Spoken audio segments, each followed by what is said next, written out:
Katika episode ya pili, wanafunzi wakiwa wamelala, mara kuna kelele zikawa zinasikika, lakini hizi kelele ni dhahiri kabisa huyu ni Lucy. Sasa huyu bibia akiwa amelala ni kama kuna ndoto anaiota, mara akashtuka. Huku napo chumbani kwa Jojo na yeye kashtuka. Mara ghafla mwanga ukatokea chumbani kwa Jojo, alafu zikawa zinasikika sauti za Lucy akilia. Mara wakasikia kelele za mwanafunzi mwenzao zikitoka kwenye chumba kingine. Hivyo chapu na haraka kila mmoja akatoka kwenye chumba chake na kuelekea eneo la tukio. Wakamkuta Bella amejikata kwenye mkono wake, alafu anatumia damu yake kuandika majina ya wale wanafunzi watatu waliopotea. Wanafunzi wenzake walijitahidi sana kumweka sawa, lakini wapi. Sasa alipofika Jojo hapa na kuna huyu bibi ambaye bado hatujamfahamu jina lake, ikabidi wamvute pale na kumchomoa, lakini anapiga mikelele hiyo. Lakini punde mkuu wa shule pamoja na Zikola wakawa wametinga pale. Mkuu anauliza ni kitu gani ambacho kimetokea na kwa nini anatoka damu. Mmoja akasema walimkuta akiandika kitu hapo ukutani na wakajaribu kumstopisha, lakini hakutaka kuwasikiliza kabisa.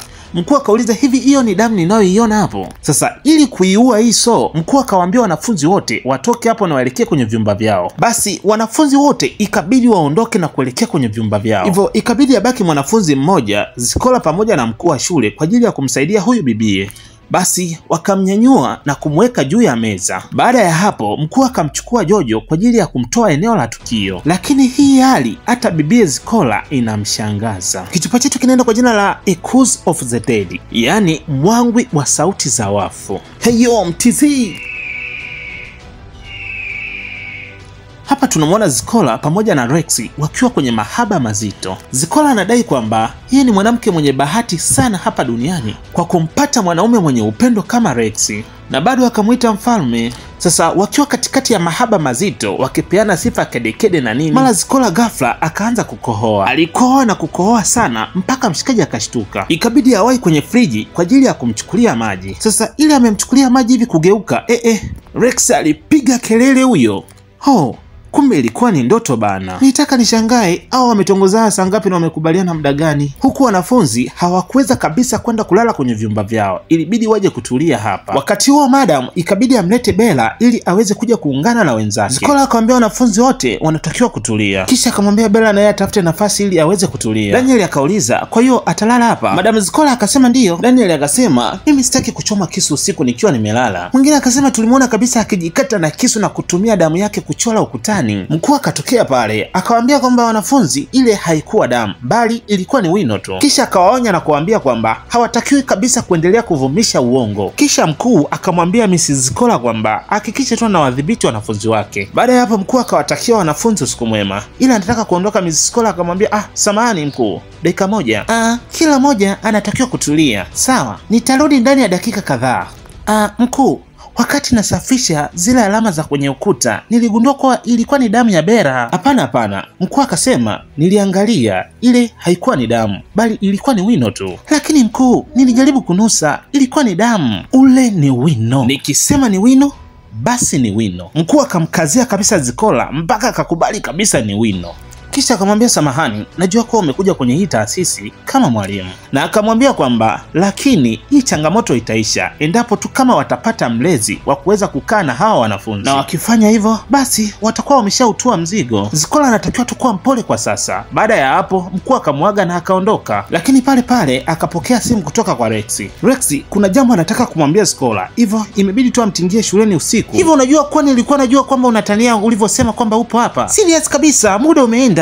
Ilikuwa nimelala. Unafanya nini hapa? Rexy akasema kwamba kuna kitu cha muhimu sana anataka kuzungumza naye. Aya, hicho ni kitu gani? Nini kimetokea? Akamwambia kuhusu hii kazi hatakiwi kabisa kuendelea nayo. Akamwambia jambo hilo lina nguvu za giza na hawezi kabisa kulielewa. Yaani umetoka kote huko unaendesha, alafu unakuja tu kuniambia kirahisi kwamba eti niachane na kazi yangu. Hivi upo serious kabisa wewe? Akamwambia siri hiyo imezungukwa na nguvu za giza ambapo mtu yeyote hawezi kuelewa kabisa. Basi anajaribu kumkonvinsi ili aweze kuondoka kwenye hili eneo. Hakutaka kabisa kumuelewa. Akamwambia kwamba kazi ya walimu ni nzuri kabisa na ninakuomba kwa jina la Mungu, ni nini kabisa kuhusu nguvu za giza? Mjomba anawaza afanyaje? Kwa hiyo utaenda kuzungumza au hapana? Akasema okay, sawa, nisikilize. Nimeota ndoto mbaya sana ya kutisha. Wewe msubiri. Lexy si ndio? Hivi umevuta nini? Kwa sababu nina uhakika utakuwa umetumia kile kitu ambacho wanavuta vijana wa Leki. Yaani Zikola anamaanisha kwamba Lexy amepiga bange. Angalia, sitaki ni kuone. Kwa hiyo ni bora kabisa usahau jina langu na namba yangu. na nimemaanisha. Akaisha tukuita Pepsi. Huku napo mkuu wa shule amechanganyikiwa kabisa, hajui afanyaje na matukio yanazidi kuwa mazito. Sasa ili awe sawa, ikabidi achukue kapombe kake hapa ili akitulize kichwa. Basi akafungua chupa yake kisha akamimina kwenye glasi. Baada ya hapo akafunga.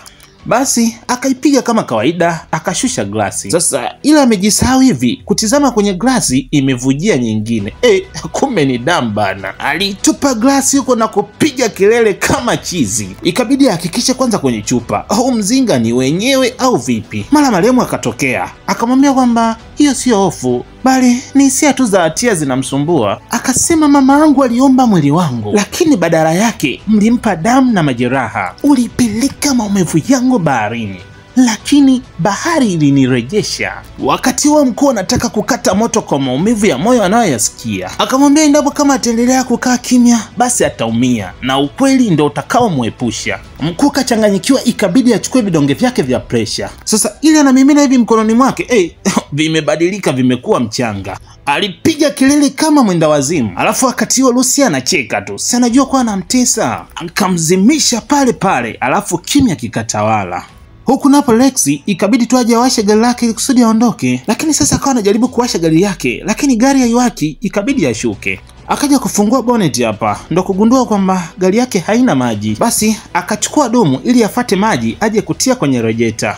Lakini akaja kuangalia hapa kwenye tenki la shule, lakini hakuna maji. Ikabidi tu amtafute Zikola kwenye simu, lakini kila akijaribu kumpigia Zikola simu, lakini simu zake hazipatikaniki. Akawaza sasa hapa anafanyaje? Basi ikabidi aunge moja kwa moja mpaka huko. Wakati huo Zikola naye ametoka nje ya hosteli, kuna kelele anazisikia, anasikia kabisa sauti za mtu akiwa analia. Basi akawa anaita labda pengine huyo mtu ataitika. Sasa bibi ametafuta sana, lakini hakufanikiwa kabisa kumuona huyo mtu anayelia. Ikabidi tu arudi hosteli. Ili anafika hapa kumbe alikuwa ni Lexi bana. Alishtuka huyo. Lexi akamwambia samahani sana. Akasema mimi nidhani kuwa umeshaondoka. Akasema nilitaka kuondoka lakini gari langu limegoma. Nadhani kuwa maji yatakuwa yameisha kwenye rejeta. Hivyo nilikupigia simu yako lakini ukawa upatikani. Akasema nilikublock.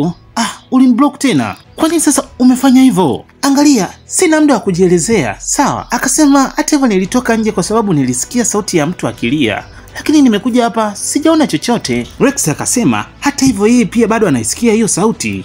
Rex, nimekwambia ilikuwa ni kabla, lakini sio sasa hivi. Akasema hata hivyo bado anaisikia sasa hivi. Akasema ni kama vile ni mwanamke analia. Najua unanitania, si ndio? Rex akasema huo sio utani. Ikabidi tu amwambie kwamba waende wakaangalie kwani atampatia maji. Basi ikabidi waongozane kwa pamoja ili wajue ni kitu gani kinachoendelea. Sasa ile katika kutafuta sana ndo wanamuona kuna mwanafunzi akitokea kwenye hichi chumba akiwa analia. Alikuwa ni Lucy bana, yule mwanafunzi aliyefariki. Kumbuka Madam Zikola yeye ni mwalimu mpya kabisa hapa, hivyo hamfahamu Lucy. Akamuuliza kwa sauti ya upole, wewe ni nani? Akasema mimi ni mwanafunzi wa hapa.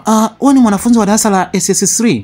Akakubali kwa kichwa kumaanisha ndiyo. Lakini kwa nini sijai kukuona ukiwa na wale wengine? Akasema ndo nimewasili muda huu. Sasa mbona unalia? Akasema sijawaona wengine. Akasema ndiyo, kwa sababu principal aliwahamisha na akawapeleka kwenda kulala kwenye ukumbi wa mtihani. Ikabidi amwambie Rex kwamba aende tu akamsubiri kwenye gari lake, yeye ampeleke huyu mwanafunzi kwa wenzake, na pia anatakiwa kwenda kumbadilishia hizo uniform kwa sababu zimechafuka sana. Rex akauliza una uhakika? Kwa sababu anahisi kabisa huyu sio mwanafunzi wa kawaida. Hivyo yeye ampatie tu dumu aende kwenye gari na atamletea hayo maji, lakini Rex bado anamtilia mashaka sana huyu mwanafunzi. Rex akawa anamzuia. Lakini sikia nilichokisema Rex. Basi madam ikabidi ampeleke mwanafunzi wake. Huku napo ofisini kwa mkuu bado amezima, lakini ni kama kuna sauti anazisikia, kitu kama vile alikuwa ndotoni. Akashtuka, anatupa macho kwenye meza, anashangaa vidonge vyake vimerudi. Ikabidi achukue kwanza mzinga wake ili aupime aone kama upo sawa. Akaufungua akaupiga kwanza pafu moja pale. Wenyewe. Huku napo Madam Zikola ndo anamfikisha Lucy. Akamwambia tu Lucy atulie hapo, ye afate maji. Madam akaondoka kufata maji. Lucy akawa na wazuma na waangalia wanafunzi wenzake walivyolala pale. Basi ikabidi na yeye achukue sehemu alale. Lakini kumbuka hakuna mwanafunzi anayejua kama Lucy yupo hapa. Lakini amelala hapa anamtizama huyu bibie. Huku napo Madam Zikola ndo anamletea Rex maji. Basi akafika akamkabidhi dumu lake la maji pale. Rex akamshukuru. Sasa ile Zikola anataka kuondoka, Rex akamsimamisha. Akasema ni kuhusu yule mwanafunzi, ni kama vile kuna kitu hakipo sawa. Akasema ni nini tena kimetokea jamani? Akasema sijui hata nijielezee vipi, lakini ninahisi kabisa kuna kitu kibaya juu ya huyo msichana. Hivyo anatakiwa tu kumsikiliza. Tafadhali, sitaki tu uniambie hizo ndoto zako za kipuuzi ulizoziota usiku. Hebu angalia yule msichana. umeona nguo zake jinsi zilivyokuwa zimechafuka, hii yani kama vile mtoto. Akajibu kwa hasira, kwa hiyo vipi? Huu ni kama muda umeenda, ulitaka nimchukue nimpeleke bafuni na nikamuoshe? Akasema, sikia, tafadhali na kuomba, nimeshakupatia maji. Kama kuna chochote kitaenda vibaya, basi unajua jinsi ya kushughulikia. Baada ya hapo akaondoka. Sasa alichokifanya Rex, ikabidi achukue simu yake na kuingia Twitter. Anataka kujua ni mwanafunzi gani aliyepotea kwenye hii shule, lakini cha ajabu anakuja kugundua ni yule mwanafunzi aliyemchukua Madam Zikola na kumpeleka kwa wenzake. Basi chapu na haraka inabidi ashuke kwenye gari na kumwahi Zikola. Huku napo hostel huyu mwanafunzi anashtuka hivi. Anashangaa kumuona Lucy. Alipiga kelele huyu. Wanafunzi wote walikurupuka mjomba. Hawaamini kabisa hichi wanachokiona. Huku napo Rex ndio anafika mlangoni, anaanza kumuita Zikola. Aliita na kuita lakini bahati nzuri Zikola akawa amemsikia, akafungua mlango. Lexi, hivi wewe una tatizo gani tena? Unafanya nini hapa? Lexi ikabidi sasa atoe tu simu yake na kumuonesha Zikola. Sasa ile Zikola akaangalia na kuanza kupitia ndo akagundua kwamba Lexi yuko sahihi. Mara akasikia kelele. Hey, unaenda wapi? Njoo tuondoke. Tunatakiwa kuondoka. Lexi, hivi wewe ni mgonjwa au vipi? Akasema yeye hawezi kuondoka, inabidi kwenda kuwakomboa wanafunzi wake. Rex naye ikabidi aunge amfate kule. Ilisikika tu sauti ikisema inatosha. Alikuwa ni Lucy. Akasema waliniacha nikafa, kwa hiyo hii itawabeba mpaka wale ambao hawana hatia. Na akasema licha ya yote waliomtendea, ye atawacha waishi. Akasema acha mikono ifanye kile moyo unataka. Akawaamuru wapigane. Zilidundwa sasa, walipigana na kupigana mpaka alafu kwa wakati huo kwake ndo furaha sasa. Rex pamoja na Zikola ndo wanafika, inabidi wawatulize waache kupigana. Ngome ikamgeukia Zikola. Wewe unafanya nini? Acha. Lucy akamwamrisha mara moja Zikola na yajiunge. Pale Zikola akili yake na yenyewe ikabadilika, ikabidi ajiunge na wanafunzi wake. Zilipigwa sasa.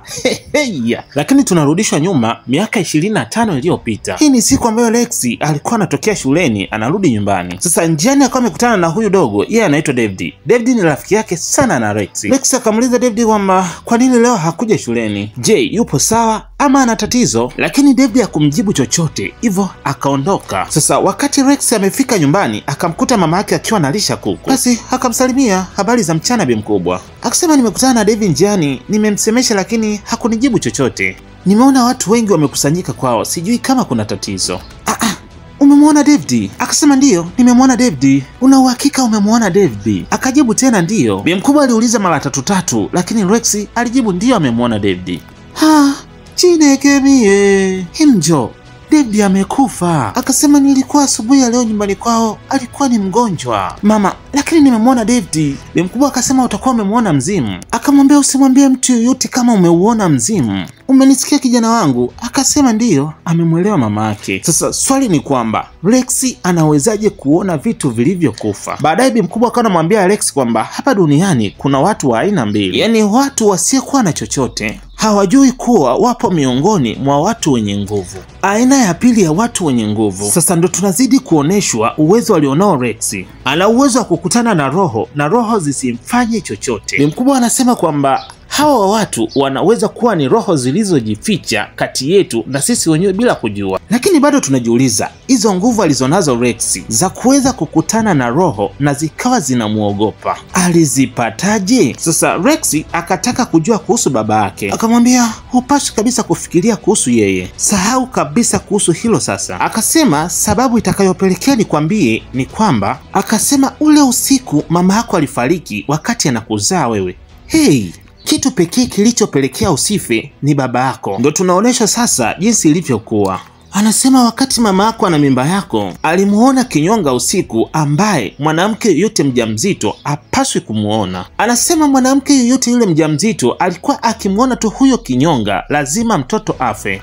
Lakini wewe haukufa, badala yake ulizaliwa usiku huo wa mapema kabla ya wakati. Akasema wewe sio mtoto wa kawaida, wewe ni zawadi, usije ukasahau hilo, unanisikia? Hapa ndo tunajua kwamba Rex hakulelewa na mama yake mzazi. Basi tumerudishwa kwenye wakati wa sasa. Rex anajitahidi sana kumshawishi Lucy aweze kuacha kufanya hicho anachokifanya sasa. Kajaribu kila njia mara akavua shati. Mkononi mwake kuna tattoo yenye uwezo mkubwa sana. Kuna mwanga ukatokea. Sasa huu mwanga ukawa unamwaffect Lucy. Yaani ukuta umekutana kwenye ukuta. Tukutane kwenye episodi inayofuata. Ulikuwa nami explain wako Lama Mtanzania Ikimbuga Boy. Hivyo usisahau kutana notification bell, kusubscribe, kucomment na kulike. Shayo.